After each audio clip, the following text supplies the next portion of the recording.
Jerome Powell and the Federal Reserve are planning to crash the U.S. housing market in 2022, potentially in the next 3 to 4 months. That's my inescapable conclusion from looking at the data and also looking at the statements that are coming from the Federal Reserve. And really, the Fed's plan to bring down the housing market in 2022 has everything to do with combating inflation. We just registered 8.5% year-over-year increase in inflation, aka the Consumer Price Index, over the last 12 months in America. You can see on this graph that that's the highest level America has seen in over 40 years. And now that this surging inflation is so high and is disrupting the economy, the Federal Reserve is having to shift from accommodative monetary policy, aka low interest rates and money printing, to restrictive monetary policy, which means higher interest rates, no more money printing, and actually a decline in the money supply. Jerome Powell, the head of the Federal Reserve, was quoted last month saying there is an obvious need to move expeditiously to return the stance of monetary policy to a more neutral level.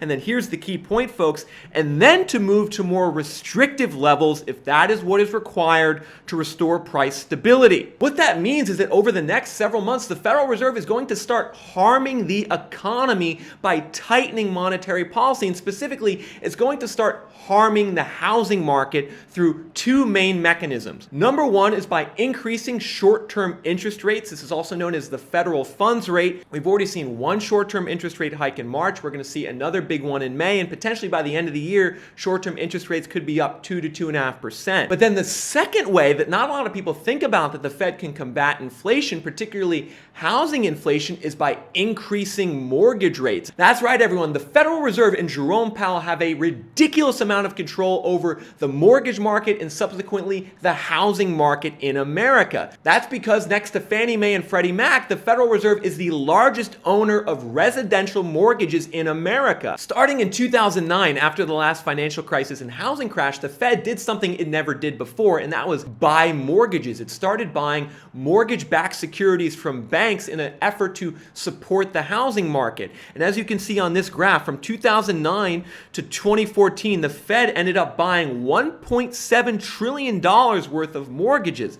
Then from 2014 to 2019, their ownership of mortgages decreased, but since the pandemic, it is now rocketed back up all the way to $2.7 trillion. Just how much is $2.7 trillion? That accounts for over 20% of all of the outstanding mortgages in America. That's right, folks. Over the last several years, if you went to buy a house and you got a mortgage to do it, there's a good chance that that mortgage was then sold to the Federal Reserve. And I suspect a lot of you are shocked to hear this. I bet you did not know that the Federal Reserve owns over 1/5 of all the mortgages in America. And you might be wondering, why do they own these mortgages? What is the Fed doing buying mortgages? It turns out back in 2009 and 2010, and then especially over the last 2 years during the pandemic, the Fed has viewed purchasing mortgages as a way to support and stimulate the housing market. The more mortgages that the Fed buys, the more that banks are going to feel comfortable making mortgages, especially at artificially low interest and mortgage rates. And this Fed buying of mortgages has been a key strategy that has propped up the housing market over the last 10 years, but especially since the pandemic. But here's the curveball, folks. All this stimulation that the Fed has provided to the housing market over the last 2 years, this is now going into reverse. The Fed, through its desire to combat inflation and lower the money supply, is now going to engage in quantitative tightening starting next month. Not only does that mean no more buying of mortgages, it means they potentially are going to start selling off their mortgage portfolio, because according to the Federal Reserve, from their mid-March meeting minutes, they said it will be appropriate to consider sales of agency mortgage-backed securities to enable suitable progress towards a longer-run Fed portfolio composed primarily of Treasury securities. That's a direct quote from the Fed meeting minutes from mid-March, and here's what it means. I'll translate for you. That $2.7 trillion in mortgages that the Fed owns today, they want that to be zero in the long run. The Fed does not want to have any long-run support for the housing market, and so now they're going to go into aggressive tightening against the housing market by selling off their mortgage portfolio. Now, I suspect maybe this appears a bit theoretical or esoteric to you. You might be wondering, What does this have to do with me buying a home? And I'll tell you right now, the Fed selling off their mortgage portfolio is going to cause mortgage rates to go up even more. We've seen in the last 4 months that the 30-year fixed rate has gone from 3% to 5%. If the Fed outright starts selling their mortgage portfolio, these mortgage rates are going to spike even further because banks are going to have to charge higher mortgage rates so they can find buyers to sell these loans in mortgage-backed securities after they're issued. Oh, and if the term mortgage-backed security sounds somewhat familiar to you, yeah, it is familiar. You might remember from the movie The Big Short, it was all about how banks made loans and then packaged them up and then sold them in investment instruments. The same exact thing is going on today. That has not changed. The one thing that has changed is that the Federal Reserve became a big buyer of those mortgages over the last 10 years, but they will no longer be a buyer over the next couple years. They will in fact be a seller, which is going to push mortgage rates up and, in my opinion,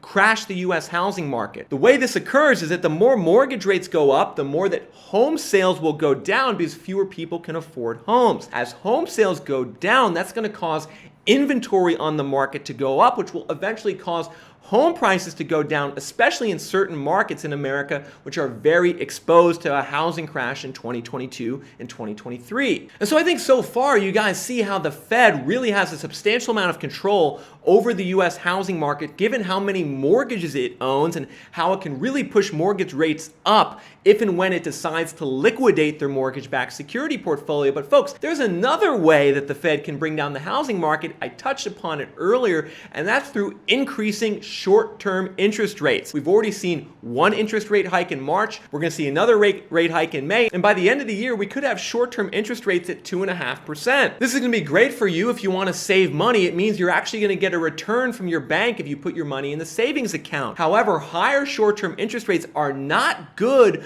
for institutional real estate investor home buyers. That's right, everyone. I'm sure a lot of you have heard about the BlackRocks and the hedge funds of the world who are buying up homes across the U.S. housing market, particularly in the South. They are often doing this in cash and pricing out local home buyers. Well, higher short-term interest rates is bad news for them. It means that they're not going to be able to buy as many homes, and here's why. The thing to remember is that even though these institutional Wall Street buyers make cash offers to the seller, that money isn't actually cash. It comes from a bank. When a hedge fund goes to raise a fund to buy homes, say it's $1 billion fund, roughly 700 to 800 million of that will come from a bank like Goldman Sachs or JP Morgan or Wells Fargo in a credit facility. The balance of that, 200 to 300 million, would come from equity or cash.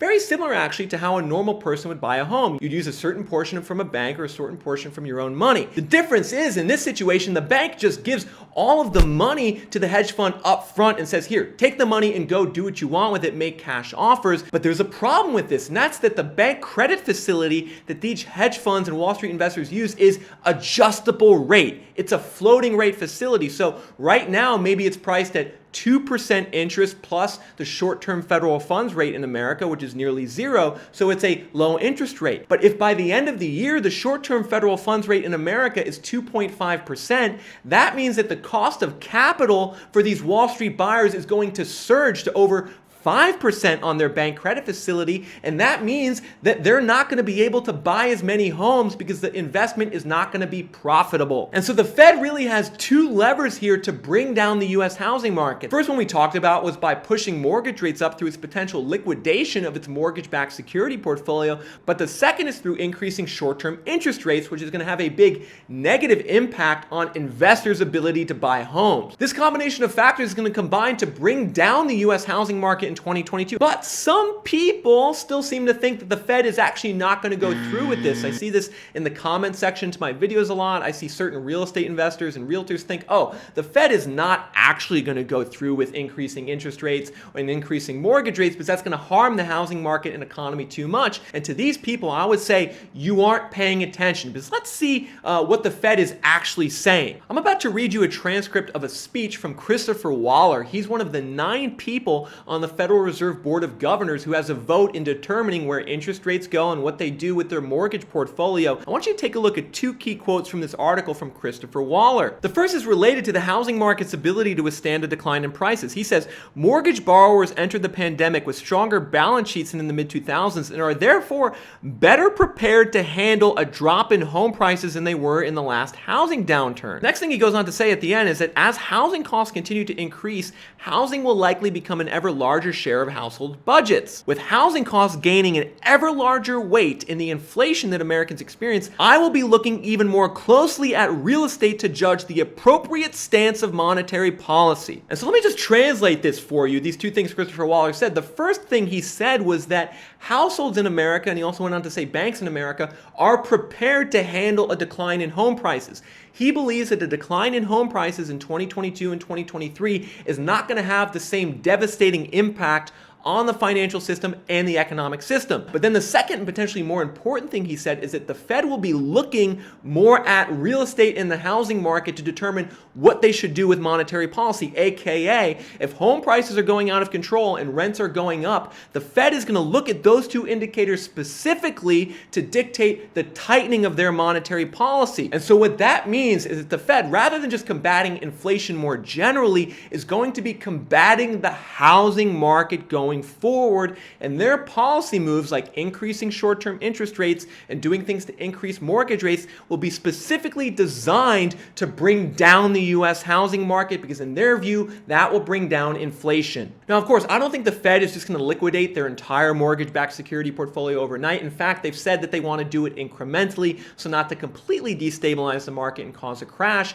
Additionally, I don't think we're going to see short-term interest rates go to like 5% in the next year. But the thing you all need to realize is that today's housing market was really a function of Federal Reserve support, not only over the last 2 years, but over the last decade. And now that that support is going away and actually going into reverse, it is very reasonable to expect that the housing market is going to be going down over the next several years, particularly in markets that are very exposed to a housing crash where prices have gone out of control relative to wages and rents. These are the ones that are most exposed. If you want to learn more about these markets that are most exposed to a crash in future videos, make sure you're a subscriber. Make sure you have those subscribe notifications on so you don't miss these videos. Also, make sure to smash that like button.